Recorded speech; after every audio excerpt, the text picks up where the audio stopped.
With coronavirus death numbers recently peaking in New York, the New York Times has launched an obituary series titled Those We've Lost to the Coronavirus, reminiscent of the Portraits of Grief series the paper did after 9/11. And as we enter the surge in Massachusetts, death notices in at least one recent edition of the Boston Globe stretched on for 11 pages. Of course, not all died from COVID-19, but their families and loved ones are having to mourn under that veil without being able to come together, as Governor Charlie Baker emotionally spoke about yesterday after the death of his best friend's mother. It was an extraordinarily painful process for their family to go through this loss of a critical ritual that people believe in and hold on to. That's this chance to say goodbye. And when you talk about where the numbers are going on this, what I'm really thinking about is all those people who aren't going to have a chance to say goodbye. It's a loss my next guest, journalist Coleman Herman, also recently experienced and wrote about in Commonwealth magazine. Coleman, thank you. I was very touched by your piece. So tell us what happened. Your sister-in-law was in a nursing home. She was 85 and suffered from Alzheimer's. But what happened? She became ill there, and what happened? Well, she was diagnosed with COVID-19, accompanied by pneumonia, and we couldn't go and visit her. And then we got word that she actually had developed COVID, and she was being transferred to the hospital. And again, of course, we couldn't visit her. And eventually she died. And my niece took charge of making the funeral arrangements. And when we went to the chapel, very few of us could go. There were no ceremonies involved. There was an open casket, which is atypical of Jewish tradition. And I chose not to participate in that because I wanted to remember my sister-in-law from an earlier time when she was in better health. And then a few cars were allowed to go to the cemetery. And when we arrived there, we saw graveside attendants in hazmat outfits. And that shocked the senses. And my niece cried out, this is awful.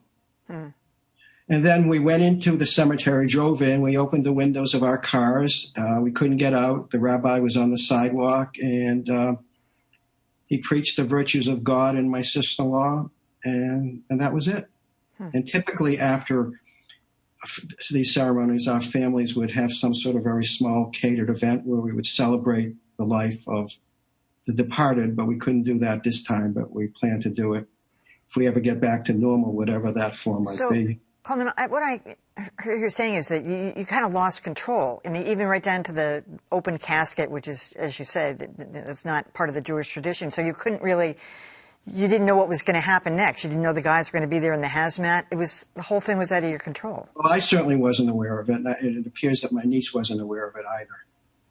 And, I mean, were you able at all to communicate to staff? Once your sister-in-law had been moved, what kind of information were they giving you? Did you know she was going to die? Well, I knew she was going to die. It seems any person at her age with all sorts of vulnerabilities, when they get COVID, it's almost a death sentence. So her passing didn't surprise me one bit. It was just a matter of time. What do you think? I mean, what can be done to change it? I mean, you can't blame the funeral home. You can't blame the cemetery people. They're practicing safe distancing. They're trying to do the right thing, and they've got a service to perform. They are essential workers. How could you change it? The answer is I don't know. This is something brand new to society, and we'll have to figure out how to handle it as time goes by. Nobody did anything wrong.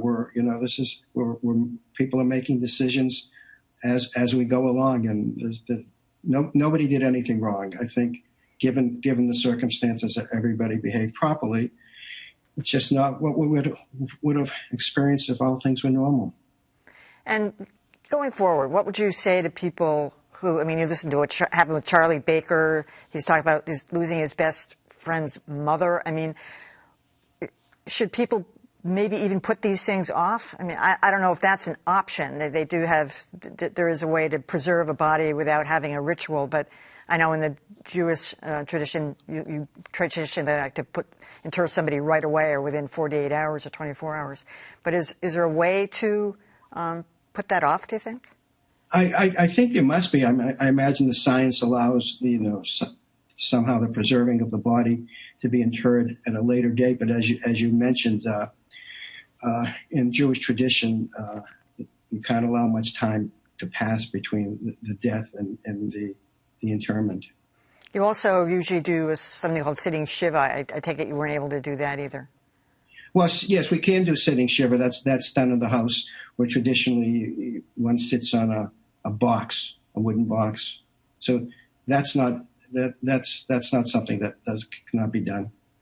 But over technology, or can you do it in person? Oh, each person in their own house can do it. Oh, I see. So you do it individually. Right. Yeah.